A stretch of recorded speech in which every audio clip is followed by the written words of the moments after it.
the whole idea about the garage show was to take me and my friend Drew and never really make a successful show, but put on a show for me and my friends that they would laugh and just say, well, that's dumb and stupid, but yeah, it was being us and just being, you know, a bunch of guys in high school who just wanted to have some fun. I first approached Drew about the garage show. I think it was the summer. No, we were still in school. I think it was my sophomore year. It might have even been freshman year. I knew him from the band, and I texted him, or I called him. No, I texted him one day asking, "Hey, how'd you like to do a YouTube show? It'd be kind of like you know, Wayne's World meets you know, some other show." And he was like, "Yeah, I'll be part of it. Only if you can be famous." And I was like, "Dude, no one's gonna watch this stuff. You know how much creativity we put into it." And that's kind of how we kept it too, because we didn't want to be really successful. At least I didn't want to be. I just wanted to kind of stay as local and quiet as possible at the time. Well, what's interesting about the first episode of the Garage Show is that it was so just put the camera in front of two guys and just start talking about random stuff. And that's how we pretty much kept it from there on out. But the first episode was so bad. It was terrible. I mean, gosh, what was I thinking? Alright, welcome to the first ever Garage Show, where we say what we want to say. It was all in one take. We didn't do cuts, and I had to edit the hell out of that video. It was so poorly done. First, in news, politics. It was just crap. We talked about politics and sports, and I didn't even know what Drew was talking about half the times. I just nodded yes, and I was like, "Oh, I'll go with this guy." All right. It will be better. No, neither of us play guitar, but it was good times. It was hard to keep Drew around for the next couple episodes, because as you know, in episode 2, it was just me, and that was the first time I ever did the show by myself. I only did 2 episodes altogether, but still. So it was weird. I had to come up with new stuff, and that episode bonded more than the first one, which I'm happy for. Thank you. But it was just, again, another terrible episode. It wasn't until episode 3, where I did it by myself, that I kind of felt more of a grasp. And episode 3 is truly kind of more of a garage show update than the actual garage show. It wasn't until episode 3 that I really got creative with what I could do with the show. And that's where I actually started more caring and putting more time into it. And when episode 4 came out, it was with Drew was back, and it was just, it was much more well created, I should say. Welcome to the Garage Show, where we say what we want to say. I know it's been a while. It's been a while, hasn't it, man? It's been a while. You know, we had Car Time with Rossman. Car Time with Rossman. We had top 5. What not to say to your date? I can't remember. Things not to say to your date. things I have to say to you, Nate. You want to have sex now? What's that smell? What are you wearing? Excuse me? I forgot your name. Oh. I can't remember. It was a good episode though. That's the one that sticks out in my mind the most, actually. Yeah, the last episode of the Garage Show was with me and Drew the way it should have been. We quietly, actually I wouldn't say quietly, we just stopped doing it all together. And I wanted to keep doing more, but he was going to Centralia, Washington for college, and he was good, he'd be gone for good. And that was our senior year of high school, so we just kind of ended on like what we did best. Welcome to the Garage Show!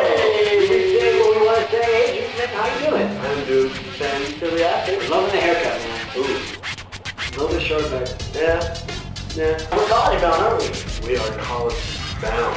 The whole world.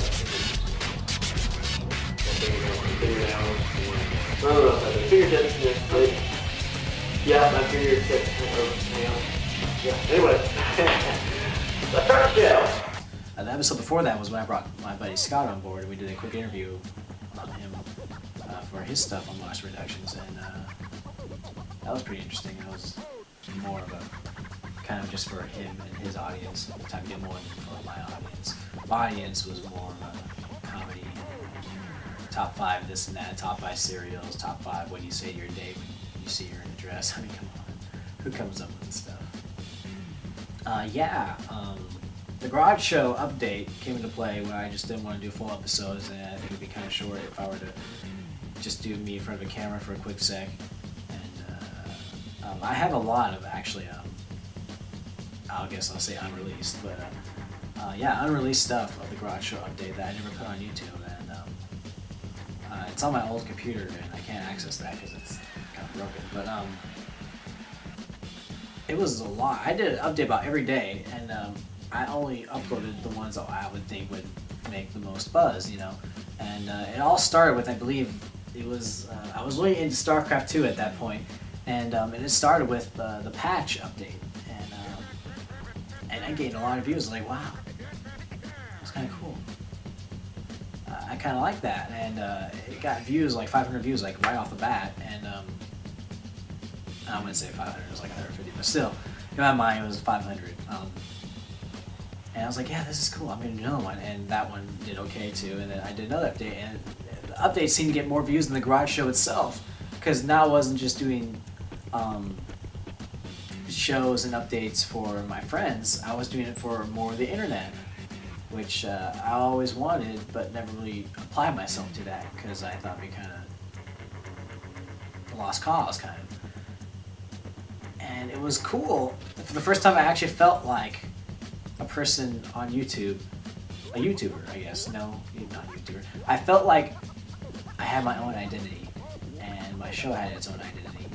And I was taking something that I love and talking about it for a quick sec, and people on the internet who else love that kind of stuff would tune in or watch it, and it felt cool. I felt like a really small, like local celebrity who got noticed by the big guys. Yeah, the Garage Show died down.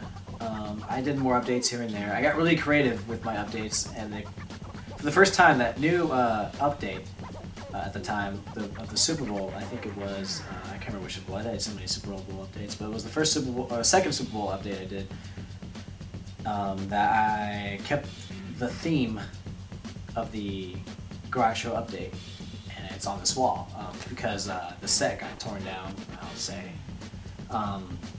So I decided to just do updates from now on, and shoot on the wall. I took all the posters I had on there, I threw them on this wall, and that was that. And that kept the update going for a while.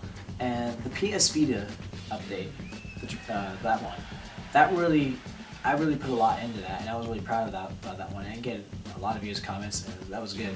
And once again, I felt like a local celebrity getting noticed by the big guys. It was cool because I put a lot of creativity in that one and the Super Bowl one before that, and it just showed that I can do pretty cool stuff when I put time and the effort into it. I did many updates here and there about saying I'm going to move to a different channel. I just never did it.